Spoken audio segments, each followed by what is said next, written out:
The first time Victor Hale offered Ethan Cole $1 billion company, nobody in the boardroom laughed. Not the lawyers, not the investors, not the 12 directors sitting beneath the 40-foot wall of glass overlooking downtown Chicago. And certainly not Elena Hale. Victor stood at the head of the table with one hand resting on a sealed folder. At 68, the founder of Hale Meridian still had the physical presence that had made employees straighten when he entered a room. His silver hair was combed back, his dark suit looked hand-cut, and even after 3 weeks of public scandal, emergency board meetings, and a federal safety investigation, his voice remained steady. My doctors have been telling me for 2 years that I cannot keep doing this. No one interrupted. Victor looked directly at Ethan. I built this company from 12 employees and a rented warehouse. Ethan said nothing. You saved it when people with 10 times your salary were preparing to bury it. Still nothing. Then Victor opened the folder. Inside were succession documents, voting rights, transfer agreements, enough legal paper to change the lives of 20,000 employees before lunch. Victor slid the documents across the table. Marry my daughter, he said, and the company is yours. Silence. Ethan stared at him, then at the papers, then at Elena. She sat 3 chairs away. For months he had watched her face bankers without trembling, dismantle hostile board presentations from memory, and walk through a burning factory floor while everyone around her panicked. Now her fingers were shaking, not visibly enough for anyone else to notice. Ethan noticed.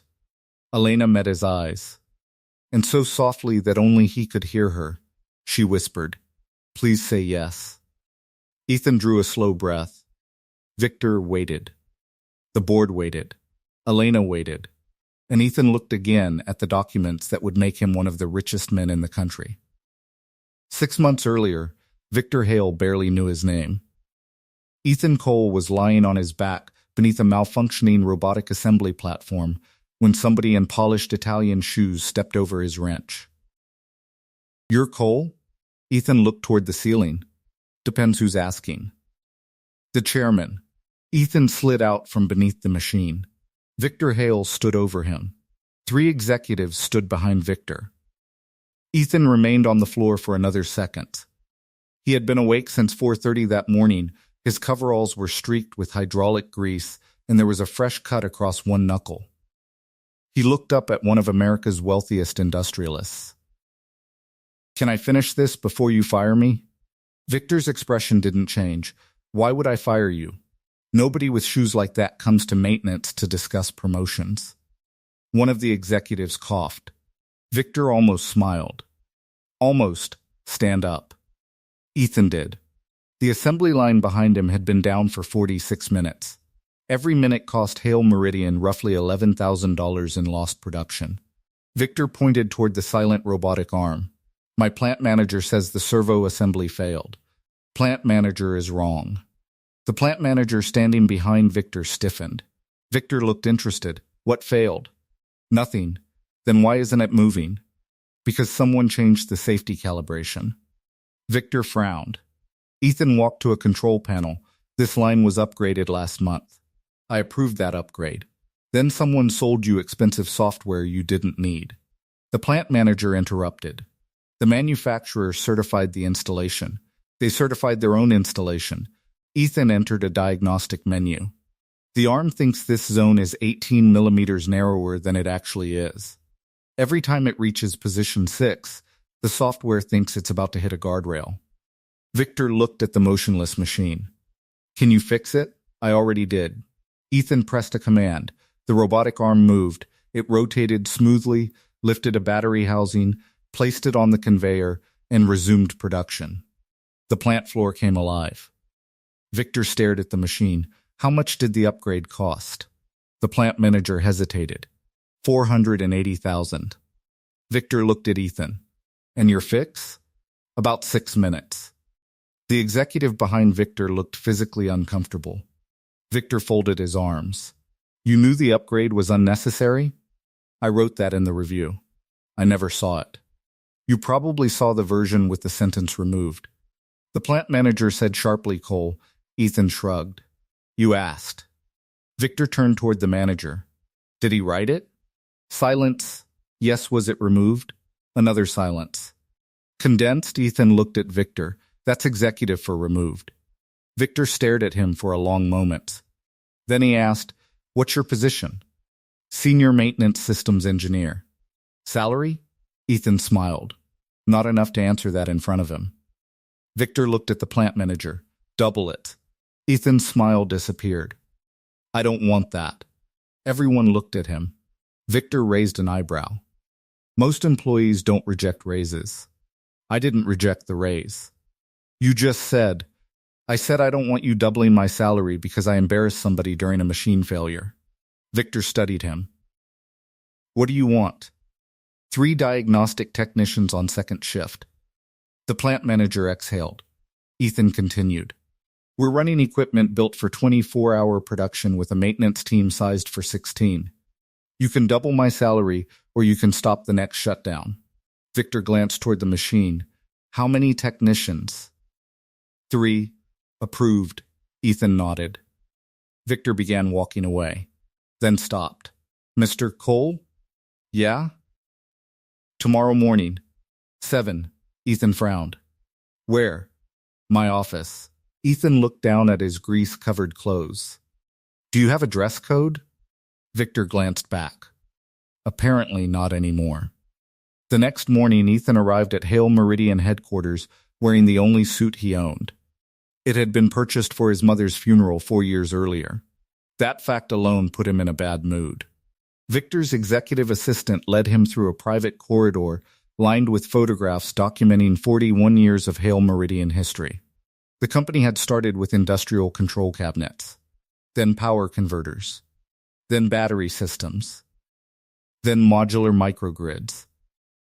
Hospitals, military bases, universities, factories, airports, and entire rural communities now used Hale Meridian equipment to keep critical systems running when conventional power failed. At the end of the corridor hung a photograph of Victor 25 years earlier. Beside him stood a woman Ethan recognized as Victor's late wife, Catherine. Between them was a girl around 11. Elena Hale.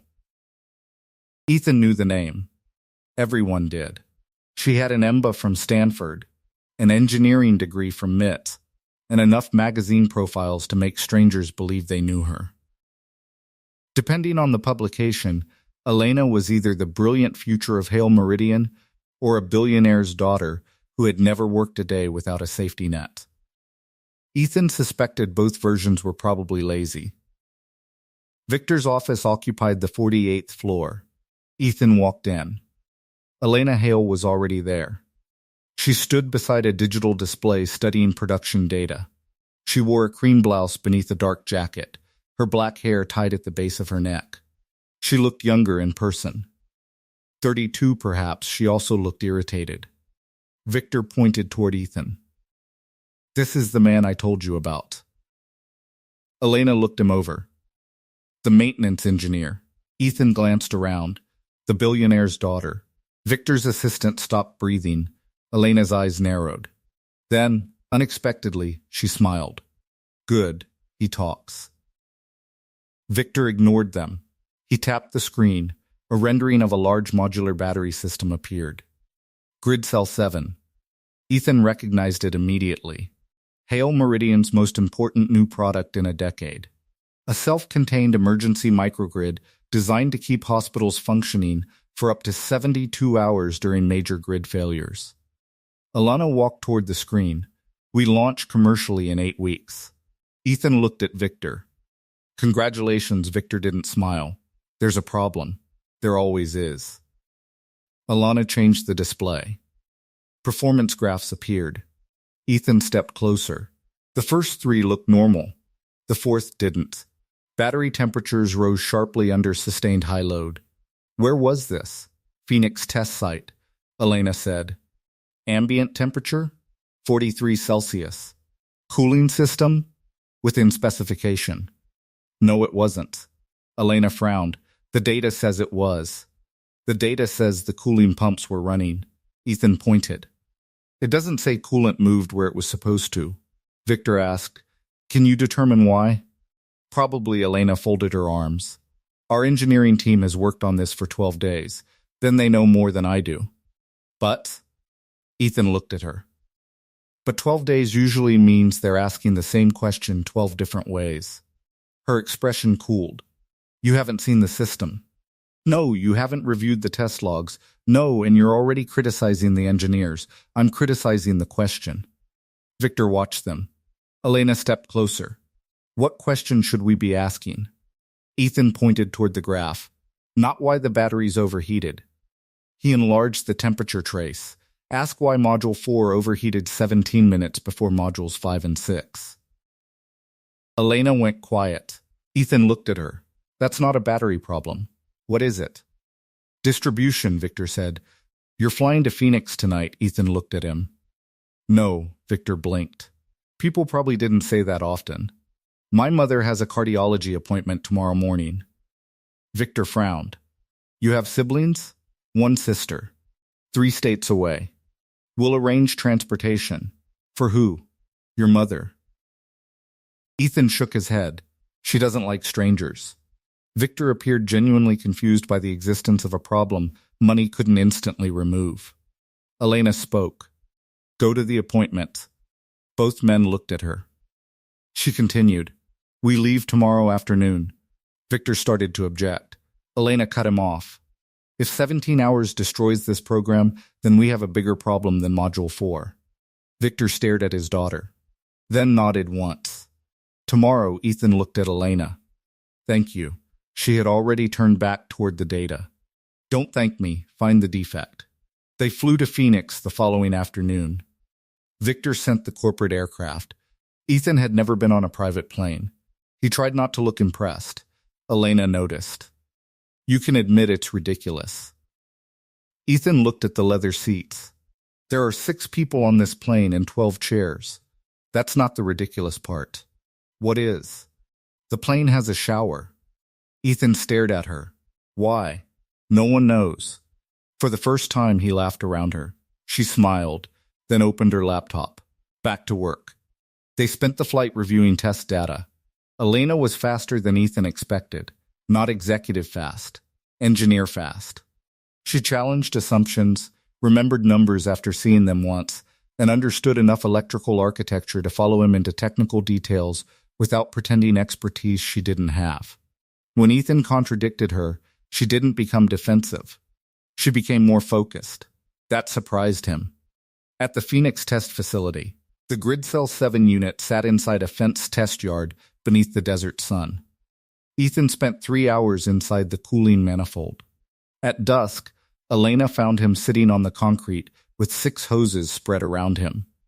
You've dismantled a $3 million prototype. Temporarily, that word is doing a lot of work. He held up one hose. Feel this. She crouched. Their shoulders nearly touched. Elena pressed the hose. Stiffer, different supplier. She checked the markings. Same specification, on paper. Ethan flexed it. Internal lining collapses under vacuum when it gets hot. Elena's face changed, restricting coolant. Module 4 gets hit first because it's farthest from the primary pump. She looked toward the battery unit. Then 5 and 6. Exactly, Elena stood. Our procurement report says all hoses came from Fletcher Industrial. That one didn't. They found the explanation at 2:10 in the morning. 3 months earlier, a shortage had delayed the approved hose supplier. A purchasing manager authorized a temporary substitute. The material met dimensional specifications, but had never been validated at prolonged desert temperature. Elena stared at the approval record. Who signed the substitution? Ethan looked at the screen. The digital authorization carried initials. Elena stopped breathing for a second. My father. Victor had bypassed the standard validation process to keep the launch schedule intact. Ethan leaned back. Maybe he had technical approval. He shouldn't have needed to. You don't know what happened yet. Elena looked at him. You're defending him? I'm saying don't convict anybody from 2 letters on a screen.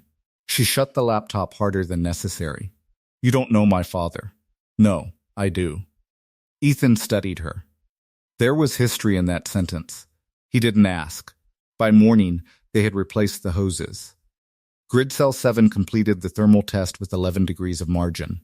Victor called. Elena told him what they found. He went silent.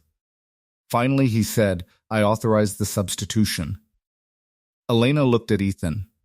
Why? The launch was already delayed. Who told you it was technically acceptable? Procurement. Procurement doesn't certify thermal performance. Victor's voice hardened. I made the decision. You interfered in engineering. I kept a billion-dollar program alive. You nearly turned it into a billion-dollar recall. Silence, Victor said, come home. Elena ended the call. She stared out through the test facility windows.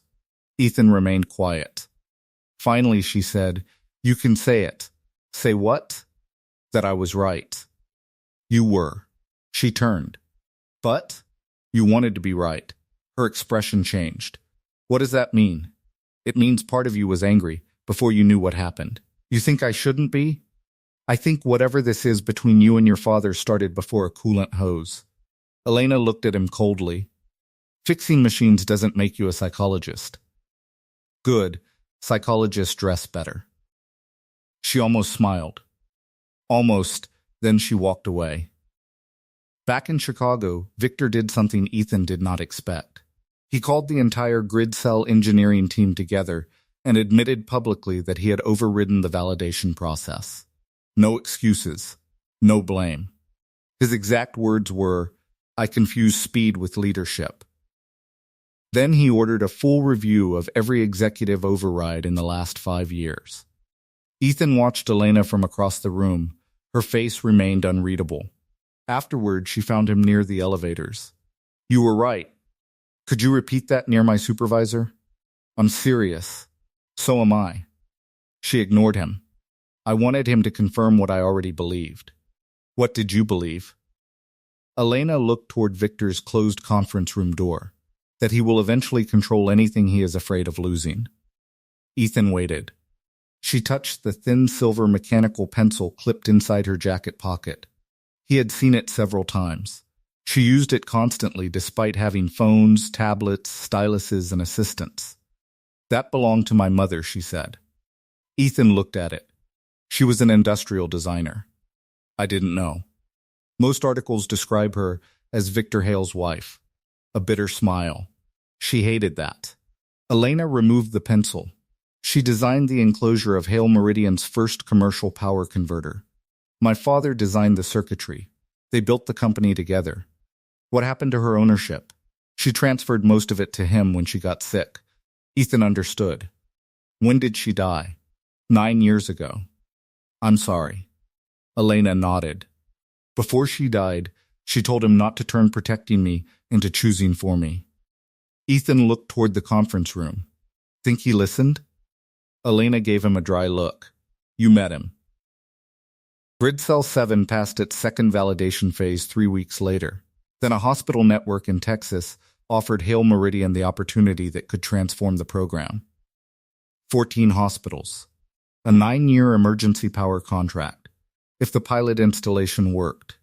The catch was brutal. The first unit had to be operational before hurricane season. 38 days. Victor placed Elena in charge. She chose Ethan as field integration director. He objected. I'm maintenance. You found the defect our senior team missed. I also know where the cafeteria keeps the good coffee. That doesn't make me food services director. Elena slid an employment amendment across the desk. The salary made Ethan stare. No, she blinked. Not again. I'll do the job. Then what's wrong? The title. Why? Because after the project ends, someone with an MBA will spend 6 months designing a department around me. You're remarkably difficult to reward. Pay me project rate. After that, I go back to systems. Elena leaned back. Why? Ethan hesitated. She noticed. That's personal. Yes, fine, she closed the folder. I won't ask. That mattered more than he expected. The Texas installation began. So did the arguments. Elena wanted a compressed construction schedule. Ethan refused to overlap high-voltage commissioning with mechanical installation. She called him inflexible. He called her calendar delusional. She moved resources. He moved them back. At one point, Elena threatened to replace him. Ethan handed her his hard hat. Make sure the next guy reads the safety manual. She stared at the helmet. Then at him. Get back to work. Thought so. But disagreement slowly became trust. Ethan learned Elena skipped lunch when stressed. She learned Ethan rubbed his left wrist whenever he was worried. He started leaving protein bars beside her laptop without comment. She started scheduling his calls around his mother's medical appointments without mentioning it. One evening, they walked through the half-finished hospital energy center after everyone else had left. Elena held 2 coffees. She handed him one. Black, no sugar. Ethan looked at her. That's concerning. What? You remembered. I remember useful information. Am I useful information? Occasionally they walked in silence. Then Elena asked, why did you refuse the permanent position? Ethan looked at her. You said you wouldn't ask. I lasted 19 days. He smiled. Then his expression faded. My father owned a machining company. Elena waited. Small place. 30 employees. What happened? He grew too fast. Ethan stared at the unfinished machinery. He got one big contract, bought equipment on debt, hired people, signed a bigger lease, and the customer collapsed. Elena knew the rest. He lost everything. House too. I'm sorry. My parents stayed together. But my father never really recovered. Ethan rubbed his wrist. He spent 10 years telling himself the next opportunity would fix the last one. Is that why you don't want management? Partly, you think ambition destroyed him. I think he stopped knowing when enough was enough. Elena studied him. And you decided wanting less would protect you. Ethan looked at her. Machines don't usually analyze me back. Occupational hazard. He laughed. Then Elena said quietly, my father and yours might have had the same problem. What? Fear, Ethan frowned. My father wasn't afraid. Exactly. She looked toward the massive battery cabinet. Men like them rarely call it fear. The hospital pilot went live 11 days ahead of schedule. 2 days later, a thunderstorm knocked out the regional grid. The grid cell unit activated automatically. Emergency power transferred in less than 1 second. Operating rooms stayed online. EQ equipment never flickered. For 4 hours, the hospital operated entirely on the Hale Meridian microgrid. The next morning, local news crews filmed the unit. By afternoon, 3 other hospital groups had called. Hale Meridian stock rose 12%. Victor flew to Texas.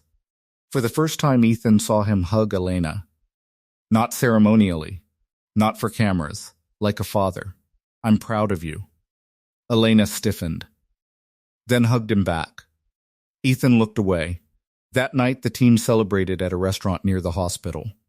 Victor left early. The engineer stayed. Eventually, only Ethan and Elena remained on the patio. Elena had removed her shoes beneath the table. Ethan noticed. That's very executive. My feet hurt. Markets may react.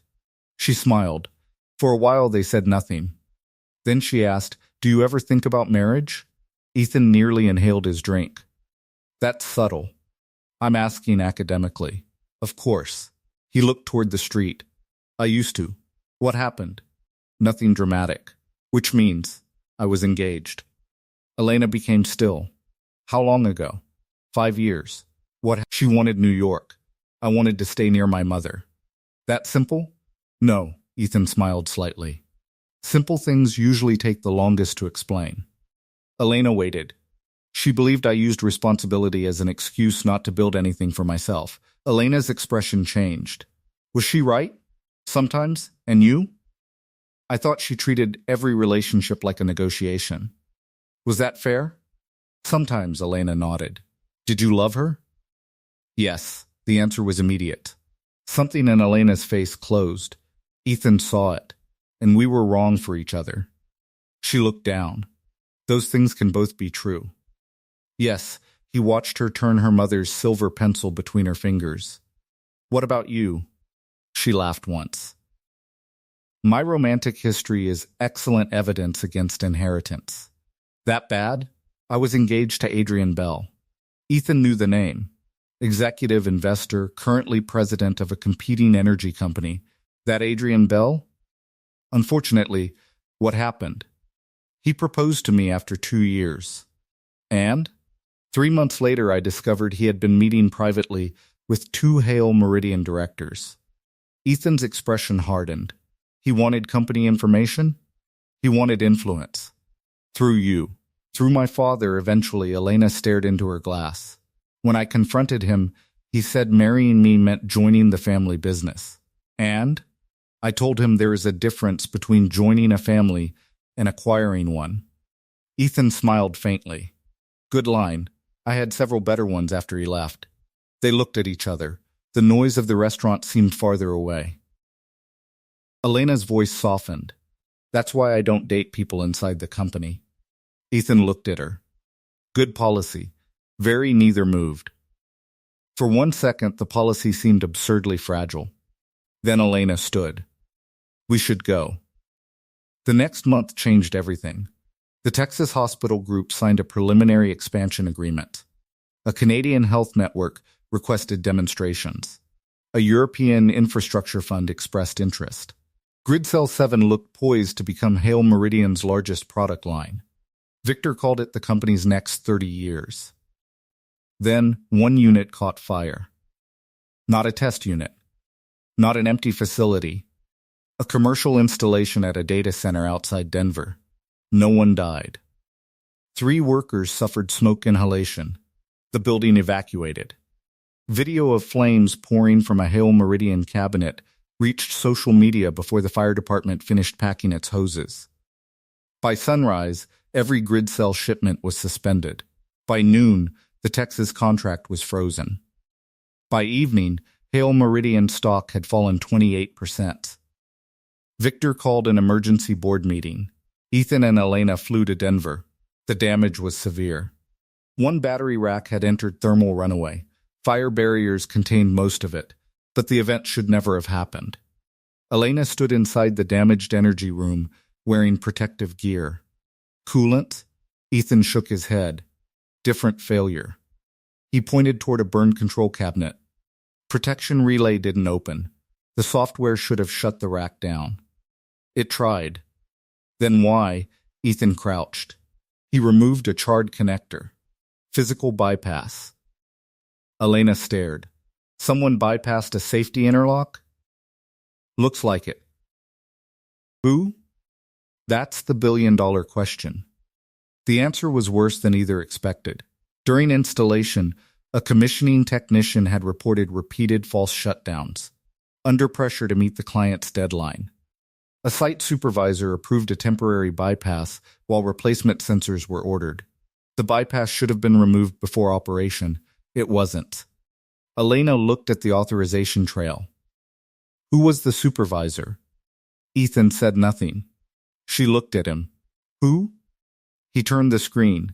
The approval had come from Ethan's own project team, his deputy, Luis Ramirez. Elena sat back. Ethan closed his eyes. Luis had worked beside him for 7 years. A careful man. A father of 3. One of the best technicians Ethan knew. He wouldn't do this casually. Elena's voice was gentle. But he did it. Something's missing. Ethan, you don't bypass an interlock because a client complains. Apparently someone did. He stood.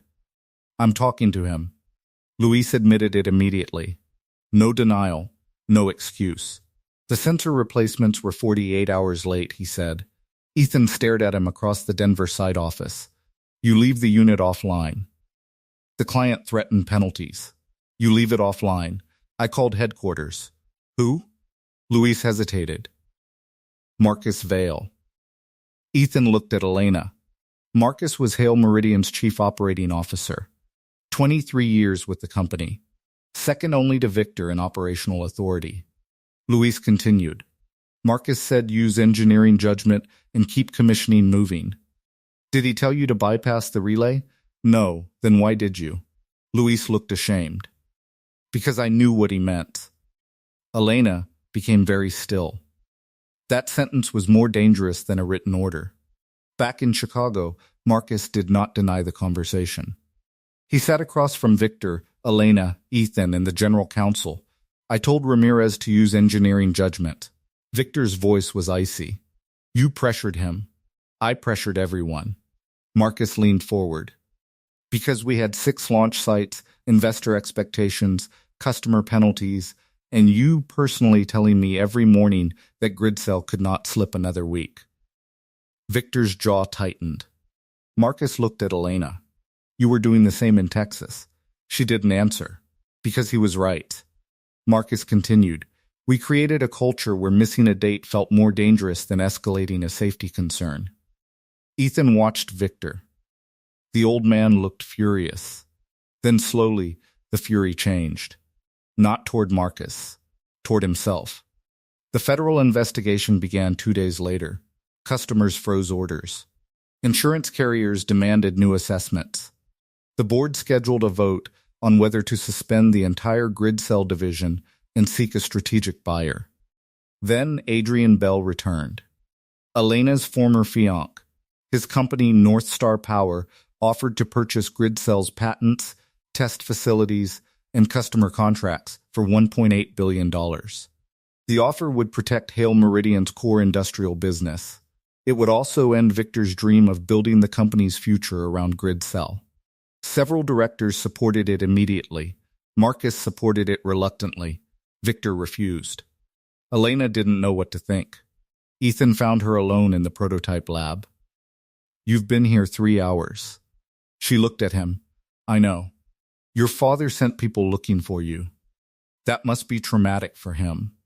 Ethan sat across from her. She had her mother's pencil in her hand.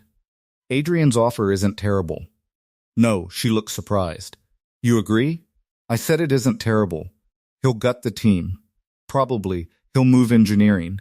Probably, he'll turn the product into exactly what we said we wouldn't. Probably, Elena glared. You're enjoying this? No, then stop agreeing with me. Ethan smiled. She didn't. Finally, he said, the question isn't whether Adrian is a jerk. He is. I'll update the analysis. Despite herself, she laughed. Then Ethan became serious. The question is whether we can prove GridCell is fixable before the board vote. 9 days. Yes, and if we can't? He looked around the lab. Maybe selling is the responsible choice.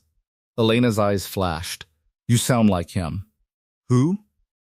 Adrian, Marcus, half the board. No, I'm saying wanting to save something doesn't prove it should be saved.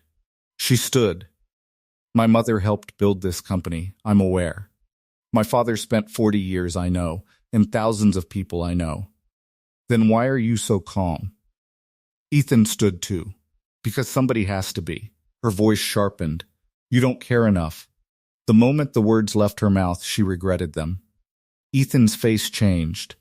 That's not fair. No, it isn't. I know. He stepped backward. Elena said, Ethan, I've spent 6 months inside this company because every time something failed, you asked me to tell you the truth. He looked at her. Don't punish me now because the truth might be something you hate. Then he walked out. They barely spoke for 2 days. The investigation continued. Ethan traced every GridCell safety override. Elena reviewed project communications.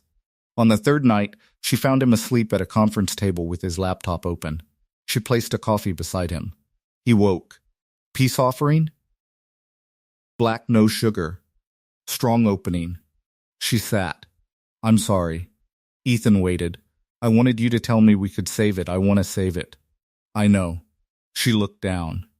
I've spent my entire life fighting people who assume every decision I make comes from my father. And? The idea that the most responsible decision might be letting part of his company go, she stopped.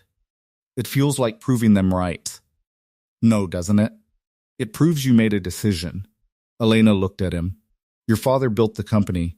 That doesn't mean your job is to preserve every decision he ever made. Her eyes lowered. Ethan continued. Maybe your job is to preserve what deserves preserving. She smiled faintly. You always talk like a mechanic. I am a mechanic. Engineer. Mechanic with paperwork. She laughed.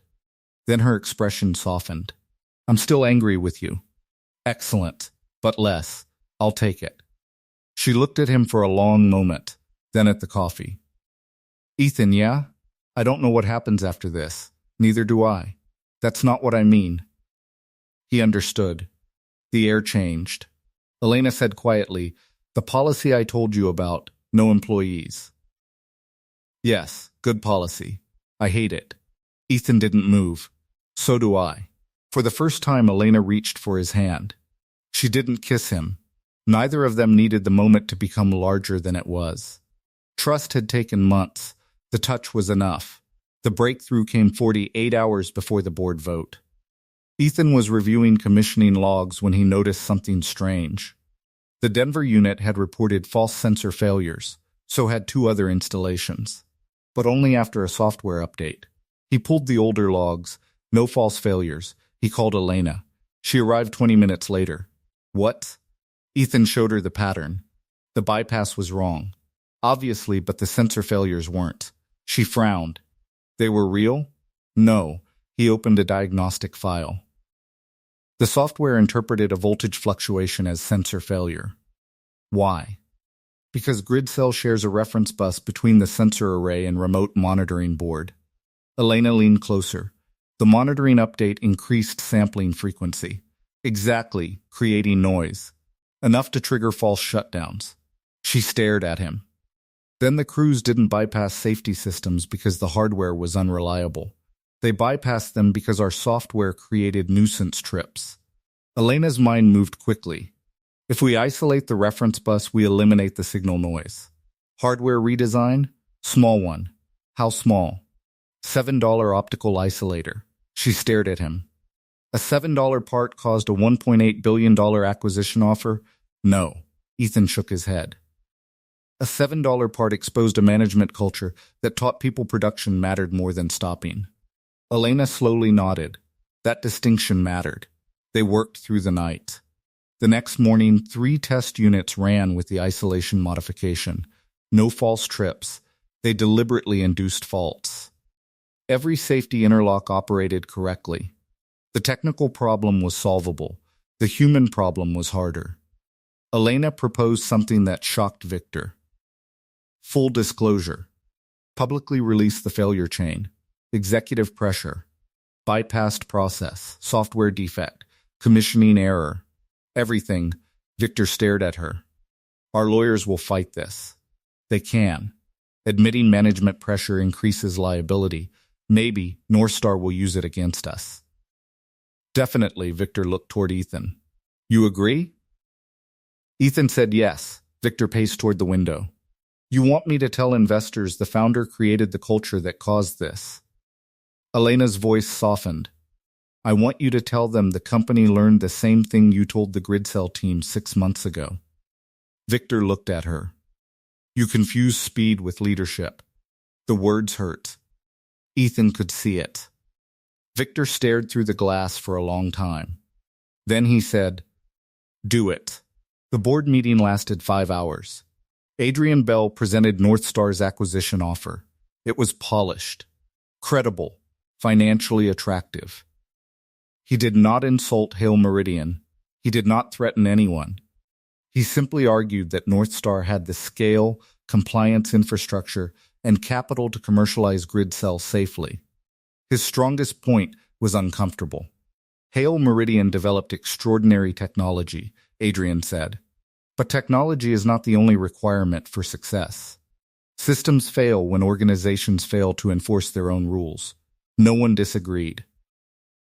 Then Elena presented the corrective plan. She did not minimize the fire. She did not blame Luis. She did not blame Marcus. She placed the organizational responsibility where it belonged.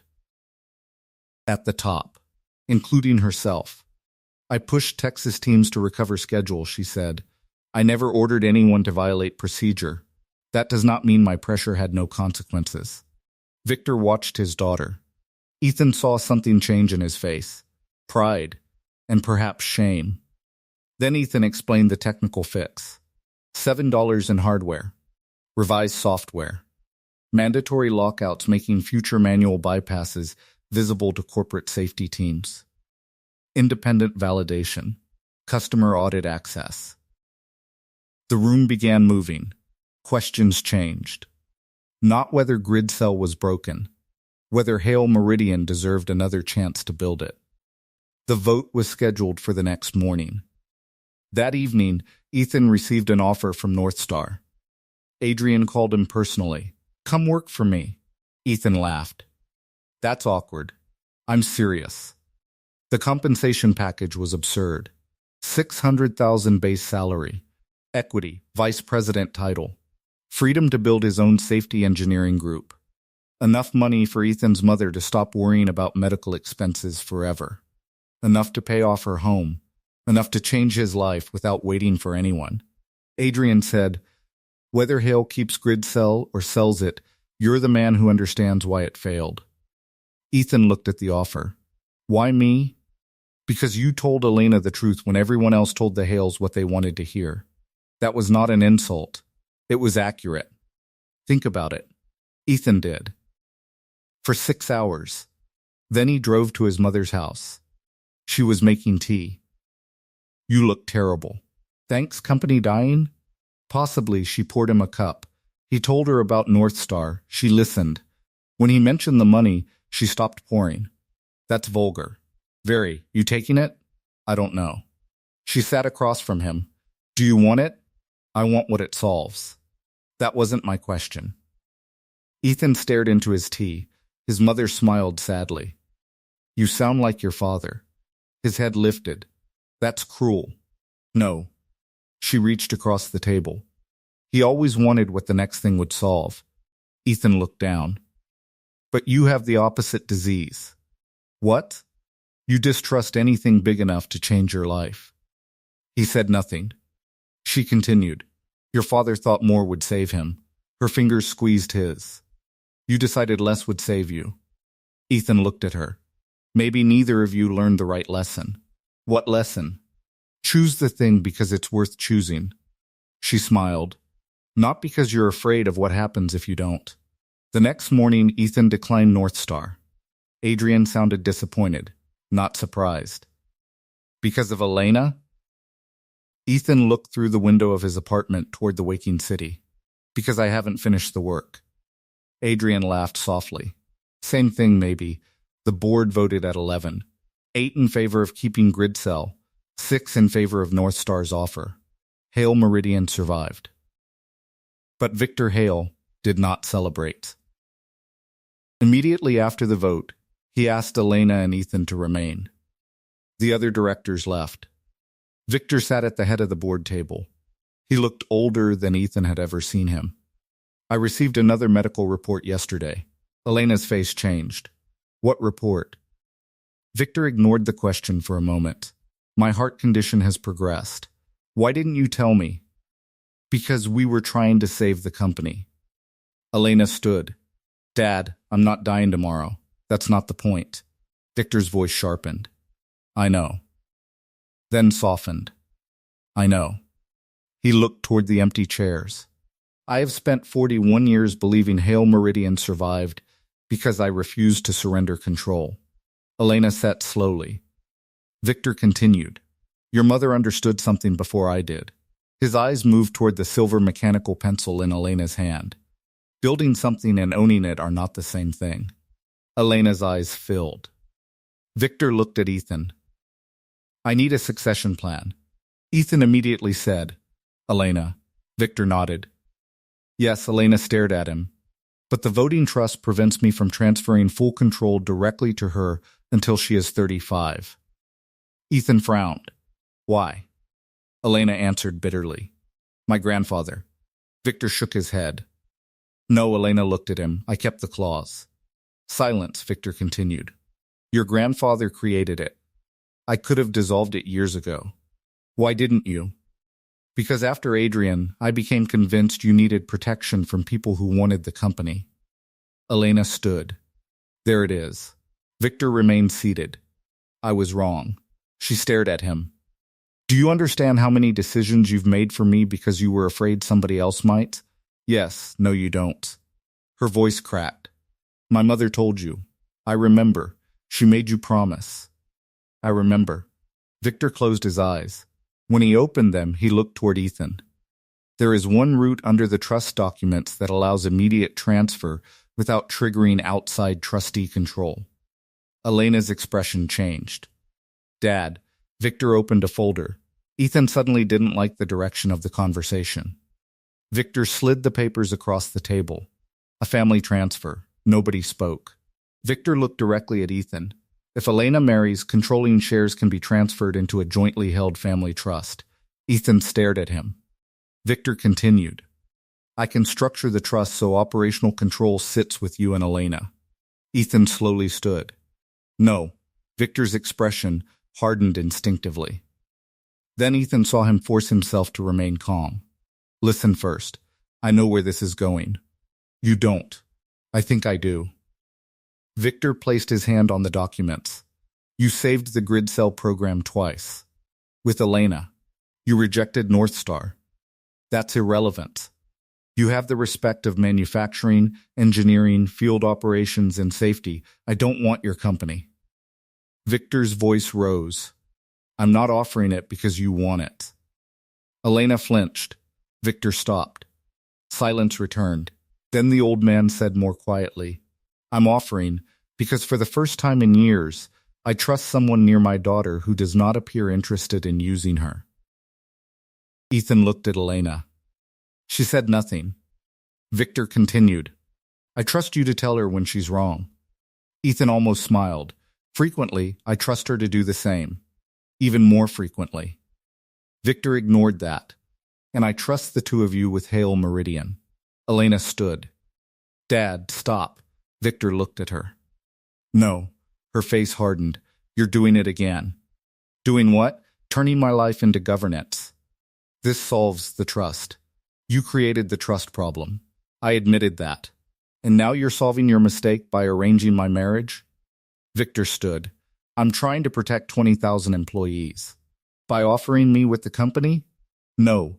That's exactly what you're doing. Victor's face went pale. Perhaps from anger. Perhaps from his heart. Ethan stepped forward. Enough, both Hales looked at him. Ethan closed the folder. I am not marrying Elena for stock. Victor stared at him. I didn't say for stock. You said company control transfers through marriage. Legally, I don't care. Ethan pushed the folder back. If the only way I can have Hail Meridian is by marrying your daughter, then I don't want Hail Meridian. Elena's eyes stayed fixed on him.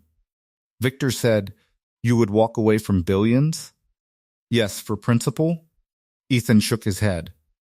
For Elena. The room went completely silent. Ethan looked at Victor. Your wife asked you not to turn protection into control. Victor's face changed. Ethan continued. If I accept this as a deal, I become exactly the kind of man you're afraid she'll marry. Victor said nothing. Ethan looked toward Elena. And if I ever ask her to marry me, the company doesn't get to be in the room. He walked toward the door. Ethan, Elena's voice stopped him. He turned. She looked furious, terrified, and strangely hopeful. Don't leave. He hesitated.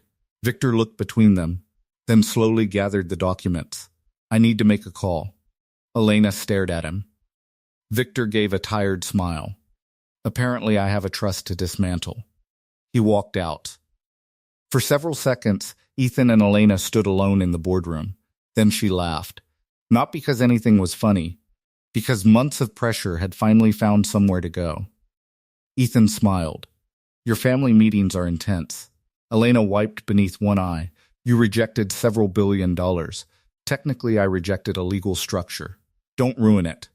He walked closer. Her expression changed. Ethan, yeah? If there were no company... He waited. No Hail Meridian. Okay, no voting trust. Good, no succession plan. Excellent, Elena took a breath. If it were only me, Ethan looked into her eyes. What are you asking? She shook her head. I'm trying to determine whether you're going to make me say this. I think you should. I hate you. No, you don't. She laughed again. Then her voice softened. I love you. Ethan stopped breathing. Elena held his gaze. I don't know when it happened. I do, she frowned. When? Phoenix, absolutely not. You insulted my engineering assumptions. That is not romance. For me, it's close. She hit his chest. He caught her hand. Then he became serious. I love you too. The fear that crossed her face surprised him. Not because she didn't want the words. Because she did. Too much. Ethan understood. He stepped closer. I'm not going anywhere because of the company. Elena whispered, I know. I'm not staying because of it either. I know. And I'm not marrying you because your father found a loophole. Her eyes filled. I know, he smiled. But I might marry you because you're impossible. That's terrible. Still developing the pitch. She laughed through tears. Then kissed him. 3 weeks later, Victor underwent heart surgery. It was successful. He returned home furious at everyone who attempted to make him rest. Meanwhile, Hale Meridian's legal team dissolved the old family transfer restrictions. Elena was appointed chief executive by unanimous board vote. Victor retained a ceremonial chairmanship and discovered, to everyone's surprise, that the company continued functioning when he stopped controlling every meeting. Ethan refused every executive title offered to him. Eventually, Elena created one he couldn't reject. Chief Systems Integrity Officer. He stared at the contract. You invented this. Yes. What does it mean? You get paid to tell powerful people they're wrong. Ethan signed immediately.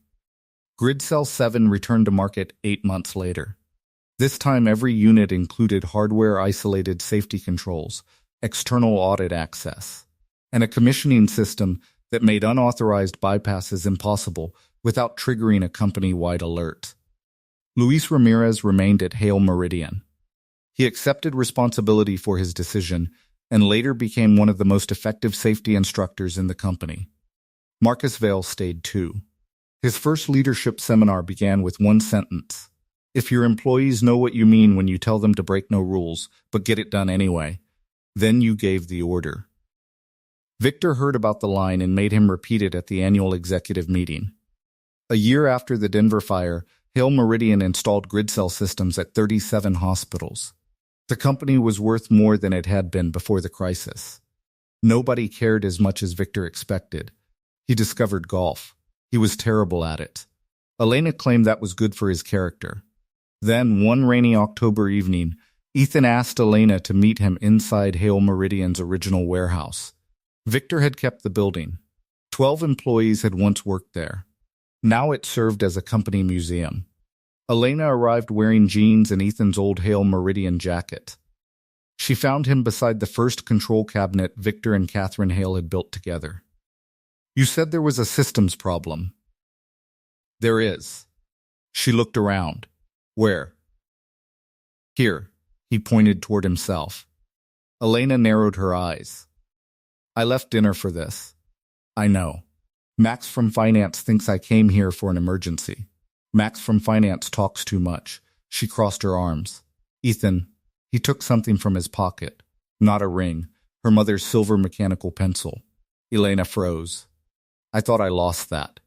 You left it in Texas 18 months ago. You had it? I was going to return it. For 18 months? I got distracted. Her eyes narrowed. He handed it to her. She looked down. Engraved along the side were words that had not been there before. Choose what is worth building. Elena stared at them. Ethan lowered himself onto one knee. Her hand flew to her mouth. Oh yeah, he opened a small ring box. No board. Elena started crying. No trust. She laughed. No company. Ethan, no merger. Please stop. No governance benefits. She was laughing and crying at once. Ethan smiled. Elena Catherine Hale, will you marry me? She didn't whisper this time. Yes, he stood. She threw her arms around him before he could put the ring on. The next morning they told Victor. He stared at Ethan. You're sure? Ethan frowned. About Elena? About joining this family. Elena threw a napkin at her father. Victor laughed. Then he hugged them both. They married 4 months later. Small ceremony. No business press. No shareholder announcements. No merger language. Victor attempted to invite 300 people. Elena reduced the list to 80. Ethan reduced Victor's authority over the list to 0. Hale Meridian did not become Ethan's because he married Elena. It became Elena's because she had earned the right to lead it. Ethan became part of its future because he chose the work.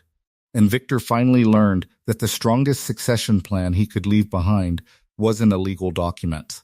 It was trust. Years later, one photograph from the wedding remained on Elena's desk. Not the formal portrait. Not the ceremony. It showed Victor standing slightly apart from the couple after dinner. Elena was laughing. Ethan was looking at her. And Victor was looking at both of them with the expression of a man who had spent most of his life building systems designed to prevent failure. Only at the end had he understood that love could not be engineered that way. You could not eliminate every risk. You could not control every outcome. You could not protect people by choosing their future for them. You could only build carefully, tell the truth, repair what failed, and when the moment came, trust the people you love to choose for themselves. Sometimes Elena would catch Ethan looking at that photograph. What? He would point toward Victor.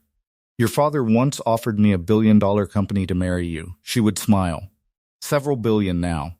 Good decision then. Her eyes would narrow. Excuse me? Ethan would pull her closer. The marriage. Better answer. And sometimes, when they were alone, Elena would repeat the question she had whispered across that boardroom years earlier. Do you know what I was thinking when Dad made that insane offer? Ethan always gave the same answer. That you hoped I'd reject the company. She would smile. But not you. Elena would lean against him. Exactly. Because in the end, the most important thing Ethan Cole ever received from Hale Meridian wasn't ownership. And the most important thing Elena ever received from Ethan wasn't rescue. It was something neither of them had trusted easily. A choice made freely, a life built deliberately, and a promise that belonged to no company but them.